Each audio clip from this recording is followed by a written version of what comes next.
जगन्नाथ स्वामी जगन्नाथ स्वामी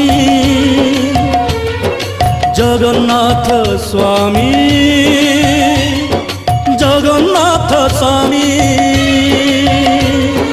जगन्नाथ स्वामी जगन्नाथ जगन्नाथ स्वामी जगन्नाथ जगन्नाथ स्वामी जगन्नाथ जगन्नाथ स्वामी जगन्नाथ तुमे अंधार रे आलोक शिखा तुमे निरा घरे बरसा टोपा तुमे अंधार रे आलोक शिखा तुमे निरा घरे बरसा टोपा तुमे आदि तुमे अंत तुमे उग्र तुमे शांत तुमे आदि तुमे अंत तुमे उग्र तुमे शांत नाथ तुमे जगन्नाथ जगन्नाथ स्वामी जगन्नाथ जगन्नाथ स्वामी जगन्नाथ जगन्नाथ स्वामी जगन्नाथ जगन्नाथ स्वामी जगन्नाथ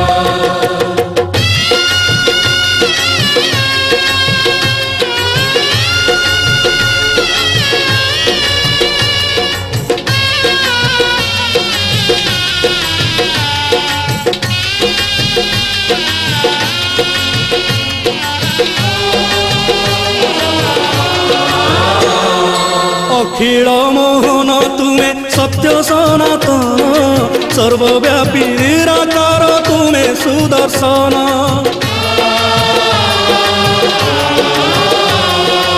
अखिल मोहन तुमे सत्य सनातन सर्वव्यापी निराकार तुमे सुदर्शन सिंह द्वारे स्वर्ग द्वारे सबुठारे अछ षोल कला चका डोला जगत पालुछ तुमे रथ तुमे पथ तुमे तो भाव बोईत तुमे रथ तुमे पथ तुमे तो भाव बोईत नाथ तुमे जगन्नाथ जगन्नाथ स्वामी जगन्नाथ जगन्नाथ स्वामी जगन्नाथ जगन्नाथ स्वामी जगन्नाथ जगन्नाथ स्वामी जगन्नाथ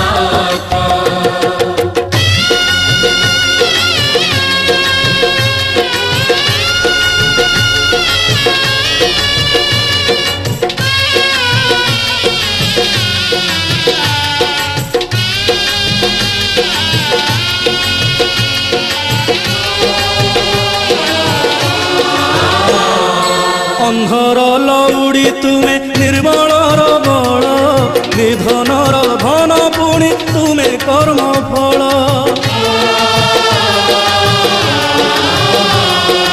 अंधर लौड़ी तुमे निर्मलर बल निधनर धन पुणी तुमे कर्म फल सकल जगत साई तुमे परम ब्रह्म तुम नामे हटे दुख हटि जाए जम तुमे शिव तुमे सत्य तुमे शून्य पंचभूत तुमे शिव तुमे सत्य तुमे शून्य पंचभूत नाथ तुमे जगन्नाथ जगन्नाथ स्वामी जगन्नाथ जगन्नाथ स्वामी जगन्नाथ जगन्नाथ स्वामी जगन्नाथ जगन्नाथ स्वामी जगन्नाथ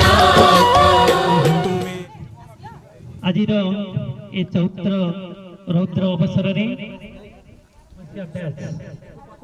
जो भाई भौणी बंधु भगिनी आज उपस्थित अच्छा मो समस्त को स्वागत अभिनंदन दूर दूर बहु कष्ट करी आसी एत मैंने आज जो प्रचंड रौद्र ताको खातिर नकरी ये उपस्थित रही आम समस्त पुणी स्वागत अभिनंदन करी आज कार्यक्रम को आम आगे नौ आज ही मनोरम परिवेश रे जो माने आसन अलंकृत करिसेंती मो समानकर परिचय रखिबा समय अतिबाहित हो भितर आम सांग एवं बंधु बांधवी माने परस्पर को भी चिन्ह पाना तू किए एमती होती सी कहार स्वामी सी कहार ये एमती सब जहाँ आज माँ चर्चिका पाखे से आशीर्वाद माँ आज आम समस्त एकत्रित हो पारे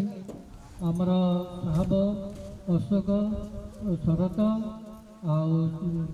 तुमर एम सब कहीं पाखे न आगर को एपट सेपट जा निज मान संपर्क सब कलेक्शन कर सारापर फोन करके आज एकत्रित कर बहुत बहुत धन्यवाद आज सभारे आमे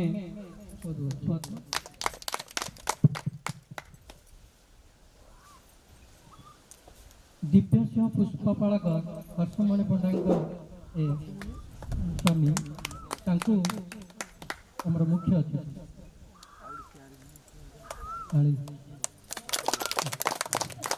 आमर मंगल चरण बारी बहुत दूरी आज आसी से भी कहते आमर अतिथि अनंत कुमार जेना अलिभाराणी जेना स्वामी जाओ अन्य मान आसीपारे जो मैंने आसिक पहुँचती से आम तरफ बहुत बहुत धन्यवाद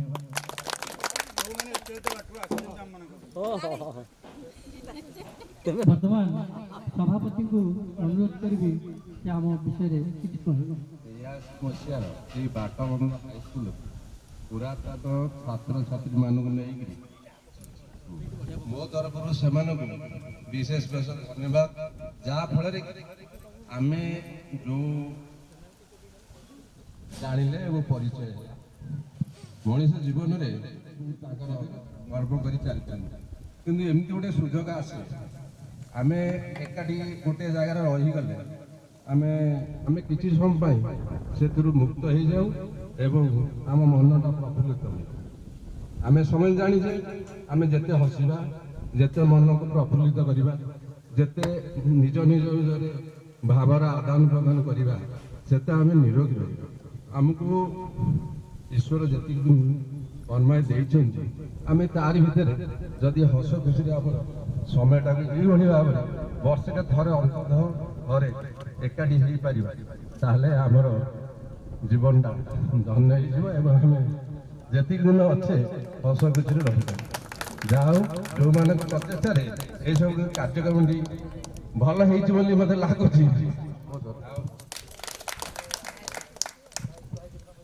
आपको अनुरोध करी कि आम समस्त भाई भौन मान नमस्कार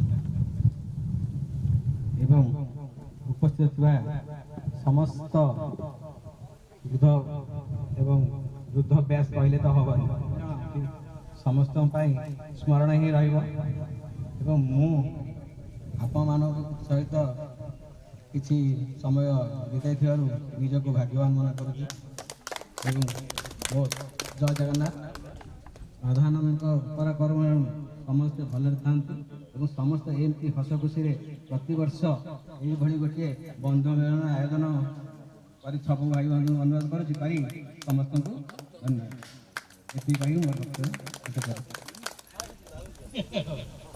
जना अनुरोध कर आम विषय कर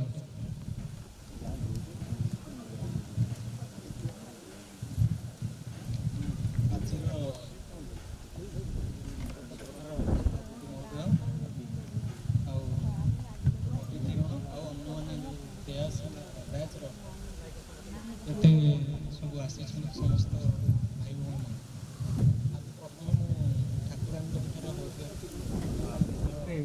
आदान प्रदान हो पार जहाँ देखी समस्ते प्राय जानी गोटे कथा मुझे कह आज प्राय समस्त कहले बस स्वास्थ्य है प्रथम कथा छाड़देले आमिषर बहुत गोटे विष प्रतिक्रिया बॉडी में सृष्टि होता जहाँ फल शरीर को आमर बहुत क्षय करुच्ची एवं जो हेल्थी और लाइफ जो आम मेंटेन कर असमर्थ निश्चित जहाँ हो समस्त समस्त आउ थे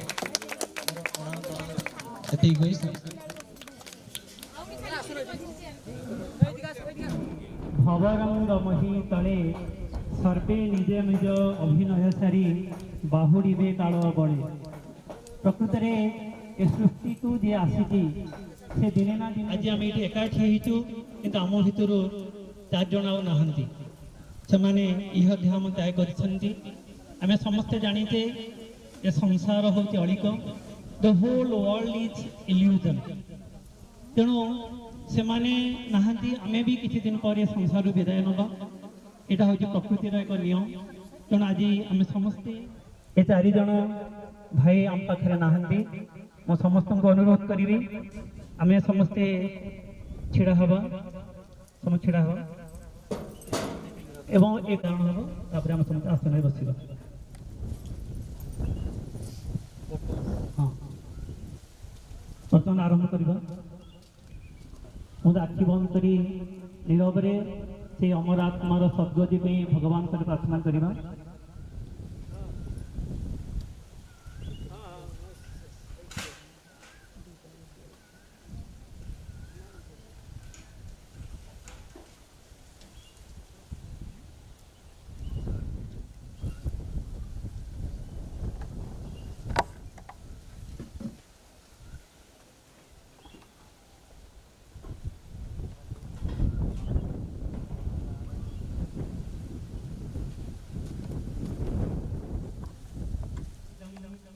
पूर्णमादः पूर्णात् पूर्णमुदच्यते पूर्णस्य पूर्णमादाय पूर्णमेवावशिष्यते। ॐ शान्तिः शान्तिः शान्तिः। मत सभा बंद कराला सदा शासन आसନ୍ତୁ।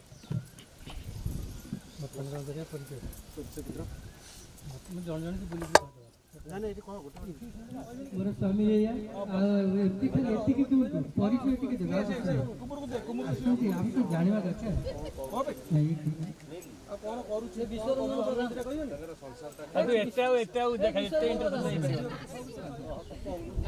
ତୋ ନାଁ କଣ?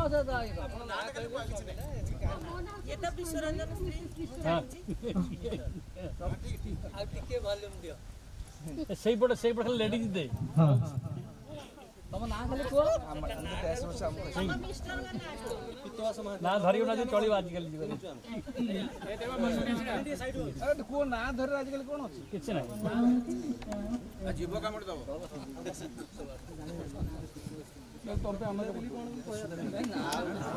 କହିଲେ ଅସୁବିଧା କଣ?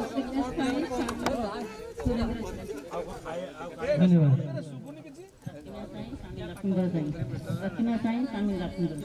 ସବୁ ରେକର୍ଡିଂ ହଉଛି, ସ୍ୱାମୀ ନାଁ ଧରୁଛନ୍ତି। ଆଚ୍ଛା, ପରବର୍ତ୍ତୀ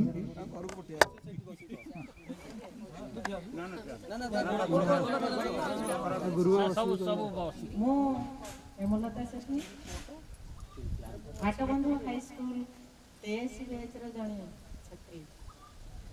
ମୁଁ ବହୁତ ଜିରୋରୁ ହିରୋ ହେଇସାରିଛି। ଶାନ୍ତିଟା ଅଲଗା ଜିନିଷ, କିନ୍ତୁ ମୁଁ ଜିରୋରୁ ହିରୋ ହେଇସାରିଛି। ଯେମିତି ଗୋଟେ ମଣିଷକୁ ବଡ ହେବା ପାଇଁ ତାକୁ ଯିଏ କେହି ନା ସାହାଯ୍ୟ କରିଥାଏ। ମୁଁ ଛୋଟବେଳେ ଯେତେବେଳେ ପାଠ ପଢୁଥିଲି, ମୋ ପଇସା ହେଲେ ମୁଁ ବାହାଘର କରିଦେବି ଆଉ ପଢେଇବିନି। ଏମିତି ଜଣେ ଏମଇ ସ୍କୁଲ ହେଡମାଷ୍ଟର ଥିଲେ, କହିଲେ ନାଇଁ ସେ ପଢୁଛି ଭଲ, ତାକୁ ଟିକେ ପଢାଅ, ଖାଲି ତୁ ନାଁ ଲେଖେଇଦେ, ମୁଁ ତା କଥା ବୁଝିବି, ତୁ ନାଁ ଲେଖେଇଦେ। ତାପରେ ମୁଁ ତାଙ୍କ ସେଇ ସାର୍ଙ୍କ ନାଁ କହୁଛି, ତାଙ୍କ ନାଁ ନନ୍ଦ ସାର୍। ସେ ମୋତେ ନେଇକି ତାଙ୍କ ଏମଇ ସ୍କୁଲରେ ପାଠ ପଢେଇଲେ। ପାଠ ପଢିଲା ପରେ ମୁଁ ସପ୍ତମରେ ବି ଗ୍ରେଡ୍ ପାଇଲି। ସେଇ ସମୟରେ ଆମ ସପ୍ତମରେ ବି ଗ୍ରେଡ୍ ବୋଧେ 2-3 ଜଣ ପିଲା ଆମେ ପାସ୍ କରିଥିଲୁ। ସେଇ ଆଉ ଜଣେ ବି ମହାମହିମ ପ୍ରଧାନ ଶିକ୍ଷକ ଯିଏକି ମୋତେ ଆଜି ଏଇ ସ୍ଥାନରେ ପହଞ୍ଚେଇଛନ୍ତି, ସିଏ ହେଉଛନ୍ତି ମହେଶ୍ୱର ସାହୁ। ପୂର୍ଣ୍ଣଚନ୍ଦ୍ର ପାସ୍ କଲା ପରେ ମୋ ଗାଁରେ ମୋତେ ବହୁତ ପ୍ରଥମ ମେଟ୍ରିକ ପାସ୍ କଲି ଝିଅ ହିସାବରେ।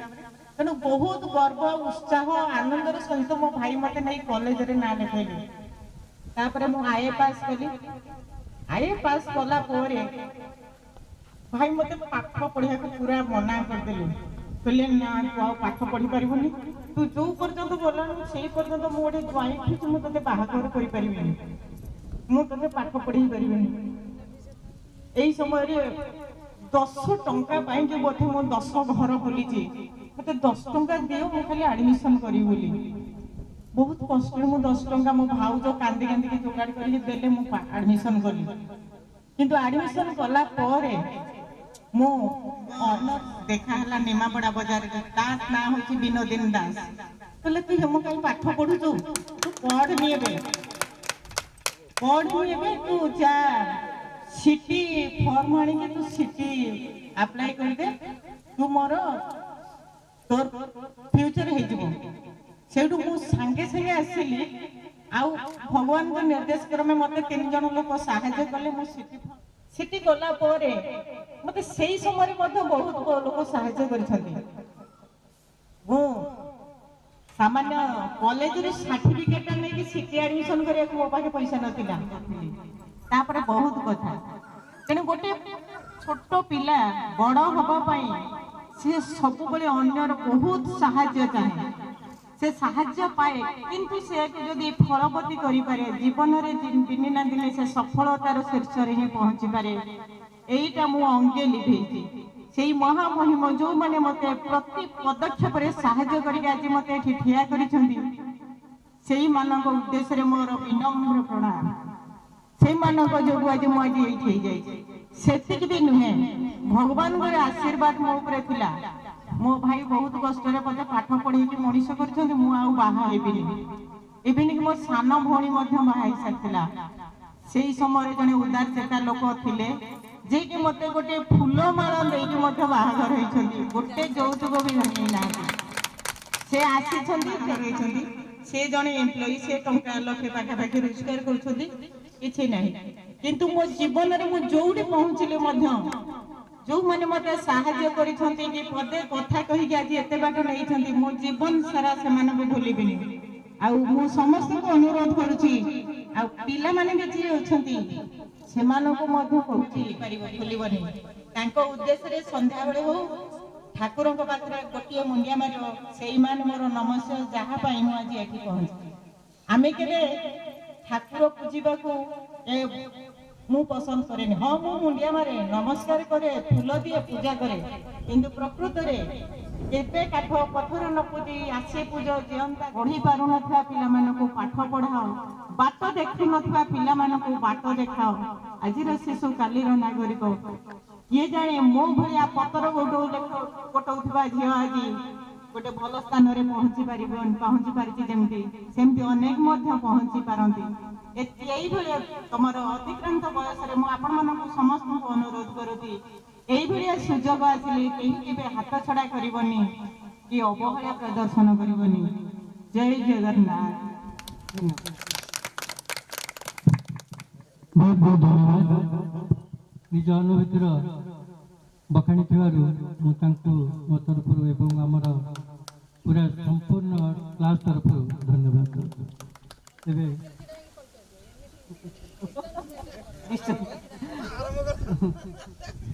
सम्मानीय सभापति महोदय, उपस्थित 83 बैच समस्त बंधु और बांधवीगण तथा बांधविक स्वामी मान मोर स्वागत। मुझे जड़े शिक्षयित्री एवं मोर हजबैंड हूँ निरंजन दास।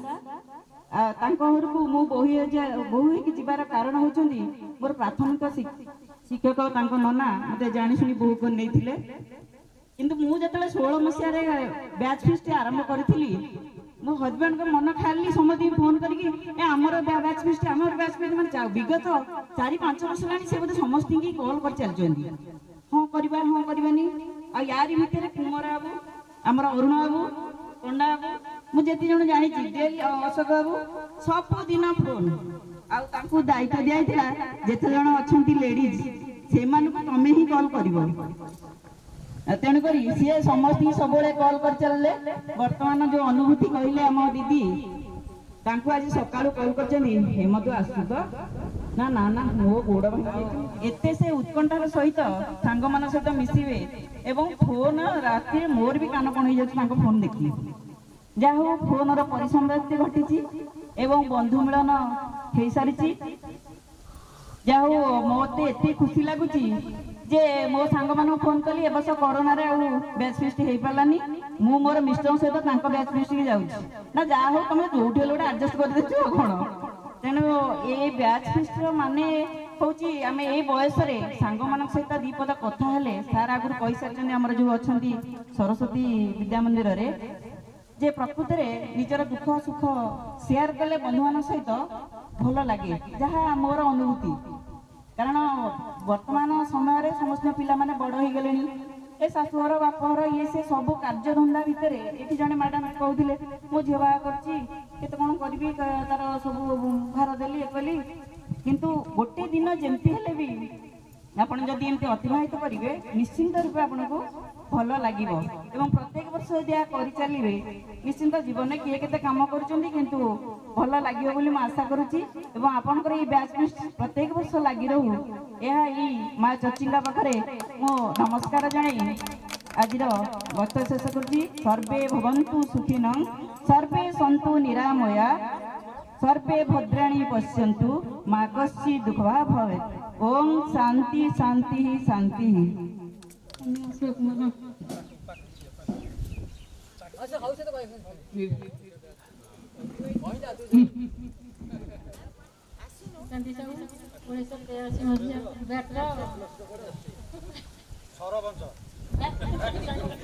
उन्नीस मसीहार छात्री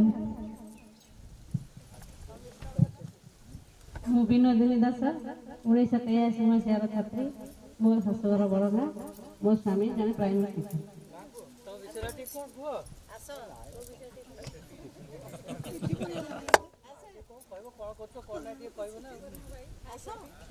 आगर दिनदास थी मो भाई मान सामने एवं भी मुझे दिनदास अच्छे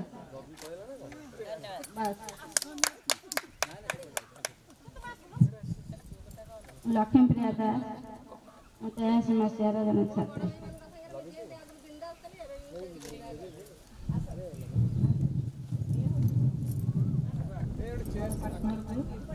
मो स्वामी बिलर मोर झी वो 83 मसीहार जन छात्री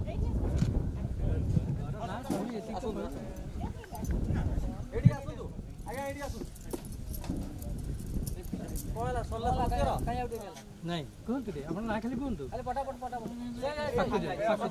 हाँ पुष्पलता देवी स्वामी सबड़ा कृष्ण सुन महाराज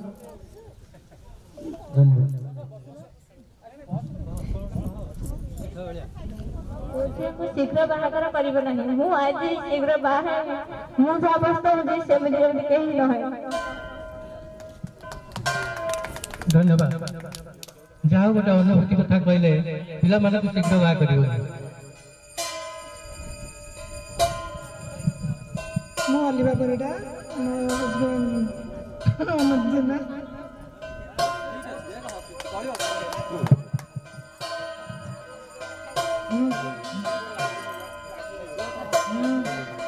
सरोजिनी नंद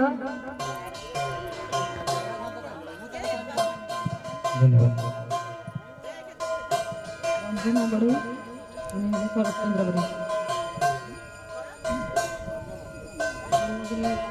बड़ी प्रताप विश्वास सुधांशु बाड़ा बाघ मो स्वामी दीप्ति रंजन बाघ लता पंडा मो स्वामी गंगाधर पंडा झुमलता सीता मो स्वामी प्रफुल्ल सीता रीताराणी पंडा मो स्वामी नवघन पंडा संयुक्ता नायक मो स्वामी से किछि कहि एवं मोर दीर्घ दिन अन्य बंधुमान आम 1983 मसीहार बैच सीनियर बैच थिलु से अष्टम नवम दशम एकादश पाठ पढ़ी आम पर +3 है आम एकाथरे 2 जन परीक्षा देलु आम अष्टम नवम दशम एकादश वाला परीक्षा देलु आ अष्टम नवम दशम परीक्षा देलु तापर +2 है आमर आए 2 वर्ष बीए 2 वर्ष तापर सेबेठू भी +3 है आमर सरीगला कोर्स गोटे कथा मु प्रथम थर आम पदक्षेप नहीं घरटे जोगाजोग करूँ मोर किंतु समस्त जोगाजोग था 2 जन तो बाटर जावास ପ୍ରଫୁଲ୍ଲ ତାଙ୍କ ଘର ପାଖରେ, ଗଙ୍ଗାଧର ସହିତ ଯୋଗାଯୋଗ, ନିରଞ୍ଜନ ତ ତାଙ୍କର ଆମର ବନ୍ଧୁବାନ୍ଧବ ହେଇଥାଏ ଆଗରୁ, ତେଣୁ ମୁଁ ଆଗରୁ ଜାଣିଛି। ଏବଂ ସହଦେବ ଯିଏ ମରିଗଲା ତା ସହିତ ମୁଁ ଥରେ ସେଇପଟେ ଆମର ବନ୍ଧୁ ଘର ମୁଁ ଯାଇଥିଲି, ମୁଁ 25 ଖଣ୍ଡ ଥରେ ପଶି ଯାଇଥିଲି ତାଙ୍କ ଘରକୁ। ଲିଙ୍ଗା ସହିତ ଥରେ ଦେଖା ହେଇଥିଲି, ସହଦେବ ମୁଁ ଦେଖା ହୁଏ, ନାରାୟଣ ସହିତ ବି ମୋର ଥରେ ଦେଖା ହେଇଥିଲା। ମୁଁ ପ୍ରାୟ ସମସ୍ତଙ୍କ ସହିତ ଯୋଗାଯୋଗରେ ଥିଲି। ଦୁଃଖର କଥା, ସହଦେବ ମରିବାର 15 ଦିନ ପୂର୍ବରୁ ଥରେ ମତେ ନିମାପଡ଼ା ଦେଖା ହେଇଥିଲା। ମତେ କହିଲା ମୋ ଦେହ ଟିକେ ଭଲ ନାହିଁ, ମୁଁ କହିଲି ତୁ ଆସେ। ମୁଁ ନିମାପଡ଼ା ପେଟ୍ରୋଲ ପମ୍ପରେ ଅଛି। ମୋର ତ ବହୁତ ସଂଘର୍ଷମୟ ଜୀବନ, ମୁଁ କହିଲେ ବି ସରିବନି ମୁଁ ଯେତିକି ସଂଘର୍ଷ କରିଛି ମୋ ଜୀବନରେ।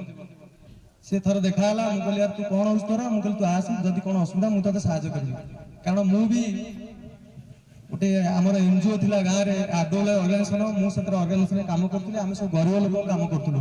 ନିମାପଡ଼ା ବ୍ଲକରେ ସେତେବେଳେ ମଦର NGO ଭାବେ ଗ୍ରାମ୍ୟ କଲ୍ୟାଣ ସଂସ୍ଥାରେ ଆମର ଗୋଟେ ନନଫଣ୍ଡ ସେଣ୍ଟର 100 ସେଣ୍ଟର ଚାଲିଥିଲା। ମୁଁ ତାର ପ୍ରୋଜେକ୍ଟ ଅଫିସର ଥିଲି।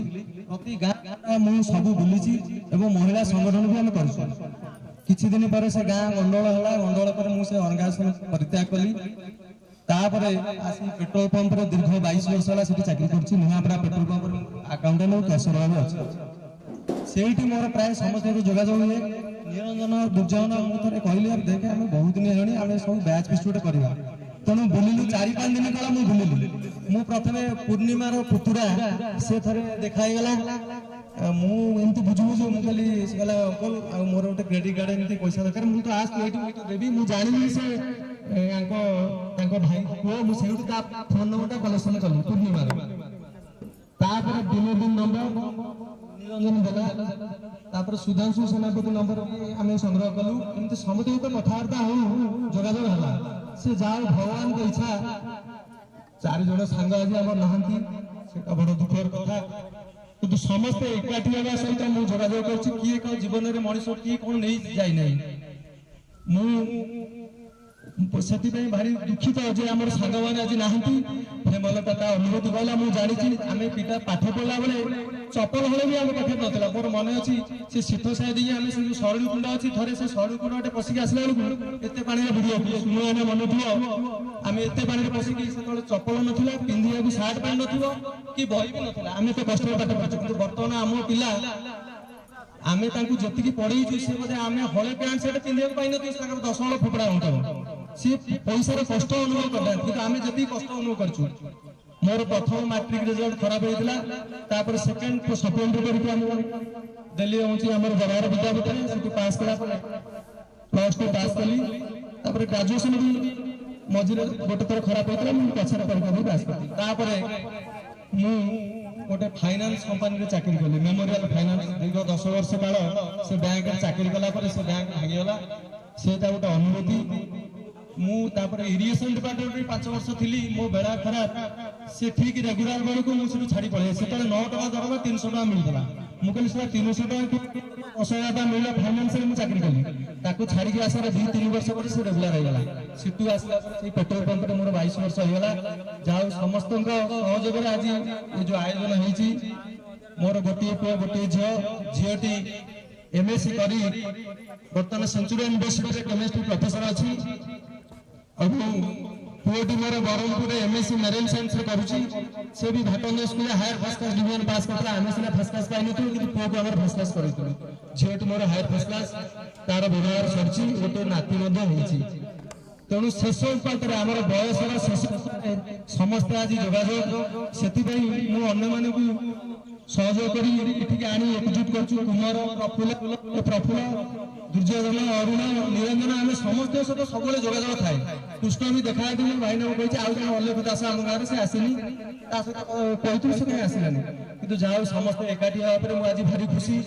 ଏଇଟା ପ୍ରଥମ ଯୋଗାଯୋଗ ହେଲା। ୟା ପରେ ଆମେ ଚିନ୍ତା କରୁଛୁ ପ୍ରତିବର୍ଷ ଦେଖିବା ଶୀତ ଦିନେ। ତାପରେ ଆଗକୁ ଆମର ଭାଟନ୍ଦ ସ୍କୁଲର 50 ବର୍ଷ ପୂର୍ଣ୍ଣ ହବ।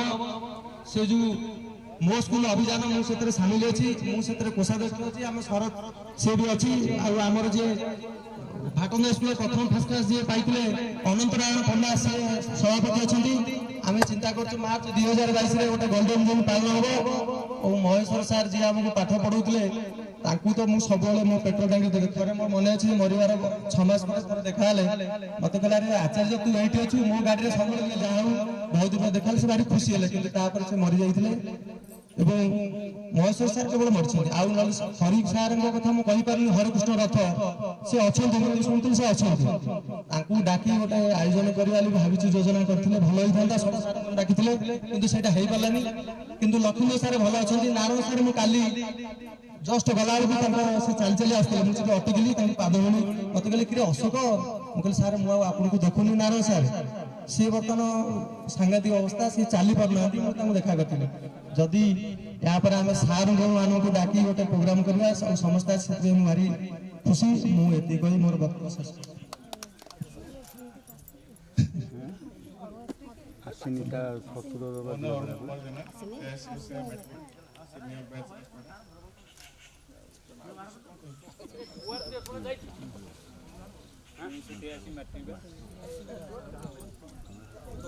हेलो मु संतोष सासमल 1983 पटकिया और बंधुगण ये विश्वकर्मा प्रधान ओडिशा प्रेस विषय मार्टिका आज एक खुशी लाଗୁଛି ସମସ୍ତେ ଏକାଠି ଅଛନ୍ତି। ସେଟା ଅଶୋକ ଆଚାର୍ଯ୍ୟ और कुमार से ଯୋଗାଯୋଗ କରିଥିଲେ ଖୁସି ନା, କିନ୍ତୁ ମୁଁ କହୁଛି ସବୁ ବର୍ଷ ବି ଏମିତି ହୁଅନ୍ତା ଭଲ ଲାଗନ୍ତା। ମୁଁ ସୁରେନ୍ଦ୍ର ନାୟକ 1983 ମସିହାର ଛାତ୍ର। 1983 ମସିହାର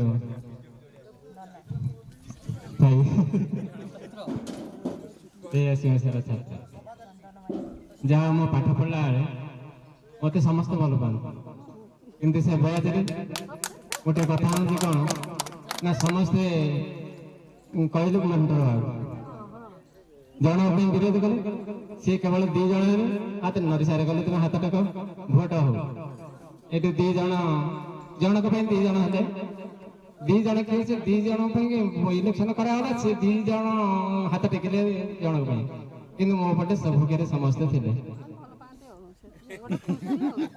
ଏହା ହେଉଛି ଆନନ୍ଦର କଥା, ସମସ୍ତେ ମତେ ଭଲ ପାଆନ୍ତି। ଆଉ ପରୀକ୍ଷା ଦେଇପାରିଲି ନାହିଁ।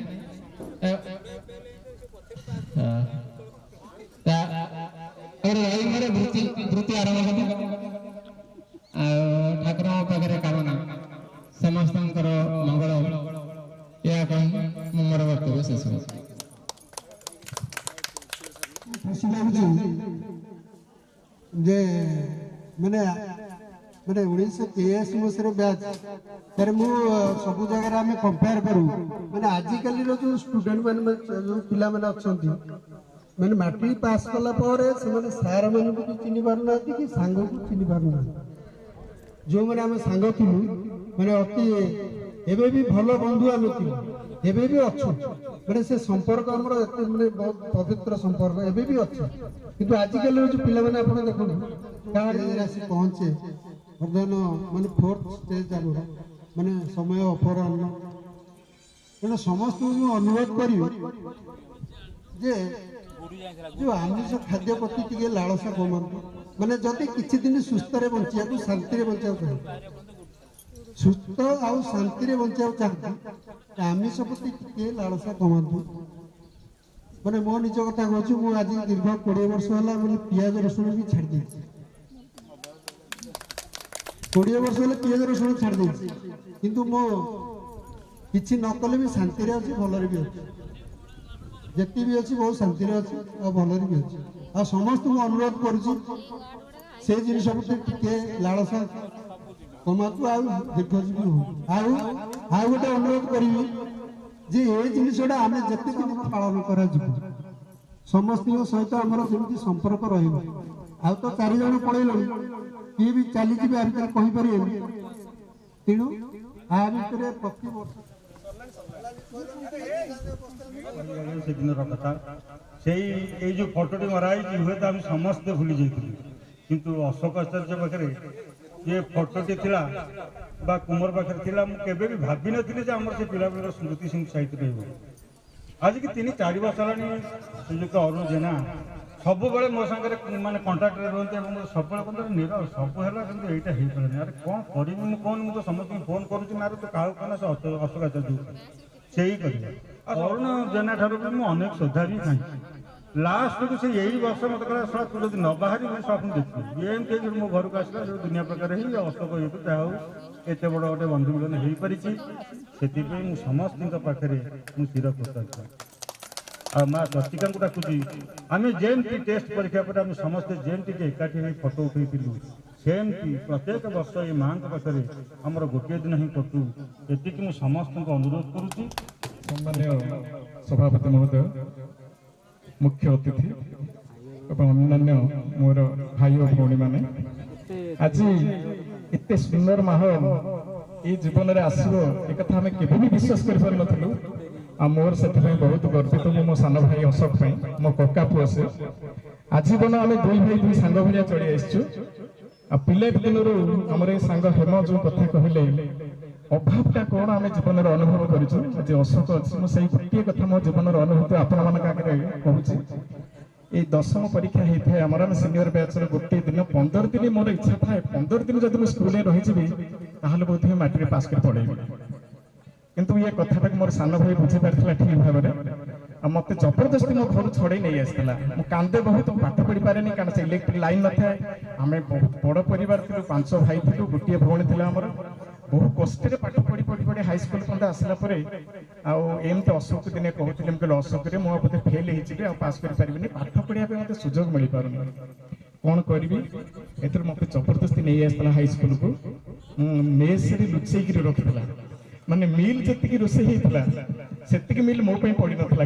କିନ୍ତୁ ଅଶୋକ ତା ମିଲରୁ ମତେ ସେଦିନ ରାତିରେ ଅଧା ଖାଇବାକୁ ଦେଇଥିଲା। একথা কহিলে লুহ আসিযাଉଛି, কিন্তু মতে এতে কষ্ট লাগুଛି, এতে খুশি লাগুଛି আଜି। ସେ ପିଲା ସବୁବେଳେ ଆମ ପାଇଁ ନୁହେଁ, ଖାଲି ଗାଁ ପାଇଁ ଅନ୍ୟର ପାଇଁ ସବୁବେଳେ କାମ କରି ଆସିଛି। ପର ପାଇଁ ସେ ଏତେ ଉପକାରୀ ବନ୍ଧୁ, ମାନେ ମୋ ଜୀବନରେ ସେଭଳିଆ ଗୋଟେ ଭାଇ ପାଇଁ ମୁଁ ଆଜି ଗର୍ବିତ ଆକ୍ଚୁଆଲି। ଆଉ ବହୁତ କଷ୍ଟରେ ବି ଆମେ ପାଠ ପଢିକି ପାସ୍ କରିଛୁ, ଏକାଥରେ ମାଟ୍ରିକ ପାସ୍ କରିପାରିଥିଲୁ। ଆଉ ସେଇ ଟିକେ ଅନୁଭୂତି ପାଇଁ ସେଇ ତାର ଟିକେ ଋଣୀ, ମୋ ଆଜୀବନ ଋଣୀ ସବୁବେଳେ। ସେଥିପାଇଁ ମୁଁ ଏଠିକି ନ ଆସିଲେ ବି ସବୁବେଳେ ଗାଁ ଗଣ୍ଡା ଭଲ ମନ୍ଦ କଥା ତା ପାଖରେ ସେ ମତେ ବୁଝେ, ମୁଁ ସବୁବେଳେ ବୁଝିପାରେ। ଆଜି ତାରି ଚେଷ୍ଟାରେ ଆମେ ସମସ୍ତେ ଏକାଠି ହେଇପାରିଛେ। ବହୁ କଷ୍ଟରେ ପାଠ ପଢି ମଣିଷ ହେଇଛୁ, ଆଜି ସେ ଅବସ୍ଥା ନାହିଁ। କିନ୍ତୁ ମୁଁ ଯେତେବେଳେ ପାଠ ପଢିବା ପାଇଁ ଅସୁବିଧା ହେଇଥିଲି, ଜୀବନରେ ଅନୁଷ୍ଠାନଟେ କରିବା ପାଇଁ ପ୍ରଥମେ ଚେଷ୍ଟା କରିଥିଲି। ଆଉ ପବ୍ଲିକ ସ୍କୁଲ ଗୋଟେ କରିଥିଲି, ଭଗବତ ବିଦ୍ୟା ମନ୍ଦିର ନାଁରେ ଗୋଟେ ଅନୁଷ୍ଠାନ କରିଥିଲି। ଆଉ ସେଥିରେ ପାଠ ପଢିକି ଚାକିରି କରିବି ଏ ପ୍ରକାର ଆଶା ନ ରଖି ଅନୁଷ୍ଠାନ କରି ଅନ୍ୟମାନଙ୍କୁ ଚାକିରି ଦେବି ଏହା ଭାବିଥିଲି। ବହୁତ ବଡ ଅନୁଷ୍ଠାନଟା ଆଜି ବି କରିକି ରହିଛି। ମୁଁ ନିଜେ ଚାକିରି କରିଛି, ଏବେ ବହୁତ ସେ ଅଭାବ ଆଉ ନାହିଁ, ଦୁଃଖ ନାହିଁ, ଅଧିକ ଅବସ୍ଥା ହେଲେ ବହୁତ ସୁଧୁରି ଯାଇଛି। ମୁଁ ଗୋଟେ ମାଇନ୍ସରେ ଚାକିରି କରିଛି। ଆଉ ମୋ ଅନୁଷ୍ଠାନ ବି ଏବେ ଅଛି ଭଗବତ ବିଦ୍ୟା ମନ୍ଦିରରେ, 20 ଷ୍ଟାଫ ଏବେ ବି ଅଛନ୍ତି ଭୁବନେଶ୍ୱରରେ। ଆଉ ସେ ଅବସ୍ଥା ଯଦିଓ ନାହିଁ, କିନ୍ତୁ ପ୍ରଥମରୁ ମୁଁ ବି ଆପଣଙ୍କୁ ଆମର ଶରତ ଯାହା କହିଲା ଟିକେ ସେ ବିଷୟରେ କହିବି। ପ୍ରଥମରୁ ଆଧ୍ୟାତ୍ମିକ ଲାଇନରେ ପଳେଇଥିଲି। ଆଉ ଛୋଟବେଳୁ ମାଟ୍ରିକ ପାସ୍ କରୁ କରୁ ଭଗବାନଙ୍କ ପ୍ରତି ଗୋଟେ ଅଲଗା ପ୍ରକାର ଆସିଥିଲା। 29 ବର୍ଷରେ ଦୀକ୍ଷା ନେଇ ସାରିଥିଲି, ଗୌଡୀୟ ବୈଷ୍ଣବ ଦୀକ୍ଷା। ମୋ ସୁକାନ୍ତି ଏଠି ମୋ ଭଉଣୀ ଅଛି, ସବୁବେଳେ ଭୁବନେଶ୍ୱରରେ ମତେ ଦେଖା ହୁଏ ପ୍ରାୟ। ଆଉ ସେଠି ସବୁବେଳେ ସେ ଗୌଡୀୟ ମଠରେ ମୁଁ ଦୀକ୍ଷିତ ହେଇସାରିଥିଲି। ଆଜି ପର୍ଯ୍ୟନ୍ତ ବି 30 ବର୍ଷ ଉର୍ଦ୍ଧ୍ୱ ହେଲାଣି କୌଣସି ପିଆଜ ରସୁଣ ଦୂର କଥା, କୌଣସି ତାମସିକ ଖାଦ୍ୟ ଖାଇନି, ଚାହା ବି ପିଇନି 30 ବର୍ଷ ହେଲା କି। ତେଣୁ କୌଣସି ରୋଗ ମତେ ଏପର୍ଯ୍ୟନ୍ତ ଧରି ନାହିଁ। ତେଣୁ ଯଦି କ'ଣ ହୁଏ ଭବିଷ୍ୟତରେ ସେଟା ଅଲଗା କଥା। ଯାହା ହଉ ଆପଣମାନେ ସମସ୍ତେ ଆଜି ଅନୁରୋଧ ରକ୍ଷା କରି ଆସିଛନ୍ତି। 4 ଜଣ ଭାଇ ଆମର ଆଜି ନାହାନ୍ତି ଆମ ପାଖରେ, ବହୁତ ମନ ଦୁଃଖ। ଆଉ ସେ ଦୃଷ୍ଟିରୁ ଆଉ ସିଙ୍ଗର ବି ମୁଁ, ତେଣୁ ଗାଇବି ଗୀତ। ତେଣୁ ଆଜି ଆଉ ସେ ସମୟ ନାହିଁ, ଖାଇବା ପାଇଁ ସରୁ ମୁଁ ଗୀତଟା ଗାଇବି, ଆପଣମାନେ ଶୁଣିବେ ହେଲା। ଏବେ ଆଉ ସମୟ ନାହିଁ, ଅନ୍ୟମାନେ ବ୍ୟସ୍ତ ହେଲାଣି। ଏତିକି କହି ବିଦାୟ ନେଉଛି।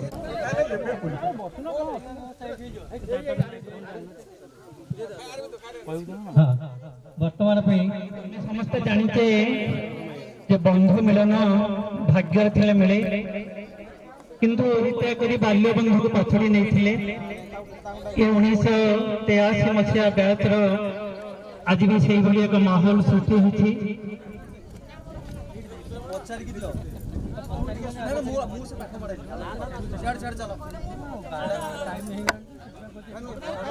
ଶଇଲା କି ଦେଖି